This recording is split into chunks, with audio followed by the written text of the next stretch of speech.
윤석열 정부 출범 당시 더불어민주당은 다시 7대 기준을 들고 나왔습니다. 이번에 행안부 장관 후보자로 지명된 윤호중 당시 더불어민주당 비대위원장 이런 말을 했습니다. 15년 전에 비해 국민들이 상당히 높아진 도덕 기준을 갖고 있다 했습니다. 내각 인선에 대한 검증 잣대로 문재인 정부의 7대 기준을 적용하겠다는 것입니다. 그런데 윤호중 후보자를 보니까 당시 7대 기준상 부적격 사유인 음주운전 전과가 있습니다. 역시 내로남불 정권입니다. 그저께 우리 국민의힘에서 7대 기준을 발표했습니다. 새로운 것이 아닙니다. 기존에 더불어민주당이 얘기한 7대 기준을 이번 정부 인선에도 동일하게 적용해 보자는 것입니다. 그중에 논문 표절 문제를 얘기하지 않을 수 없습니다. 다른 사람도 아니고 국립대학교 대학 교수가 AI를 표절하고 제자 논문을 표절했다고 하니 있을 수 있는 일인지 묻습니다. 제자 논문을 뺏긴 것도 부끄러운 일인데 오타까지 그대로 뺏겨 쓴 것은 정말 창피한 일이라고 생각합니다. 대통령은 부실한 인용 때문에 석사 논문 표절 의혹을 받은 바 있고 국무총리는 표절률 41%의 논문으로 석사학위를 받은 분이라서 논문 표절 의혹에 무관심 내지는 관대할지 모르겠습니다만 이진숙 교육부 장관 후보자 대학 교수입니다. 일반적인 학위 논문보다 훨씬 더 엄격한 기준을 적용해야 된다고 봅니다. 논문 표절 교수가 교육부 장관이 된다면 대학 총장들 그리고 대학 교수들 만나서 무슨 권위를 세울 수 있겠습니까?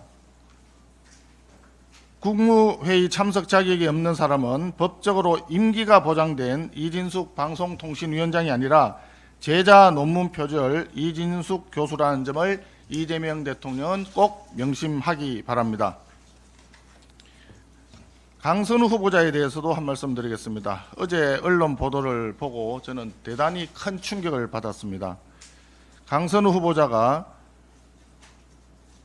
5년간 40여 명이 넘는 보좌진을 교체했다고 합니다. 그런데 집에서 강선우 후보자가 쓰레기 상자를 들고 나와서 보좌진에게 이것을 버리라고 했다 합니다. 일반 쓰레기와 음식물 쓰레기가 뒤섞여 있는 것을 보좌진 보고 분리해서 버려라 이렇게 지시했다고 합니다. 또 집에 변기가 고장나자 보좌진에게 직접 와서 살펴보라고 했다고도 합니다. 보좌진을 집사처럼 부렸다고 하는데 이 갑질 의혹이 사실이라면 장관 자격이 없는 것은 당연하고 국회의원 자격도 없다고 생각합니다. 우리 국민의힘에서 제시한 7대 검증 기준 중에 하나가 갑질 전력입니다.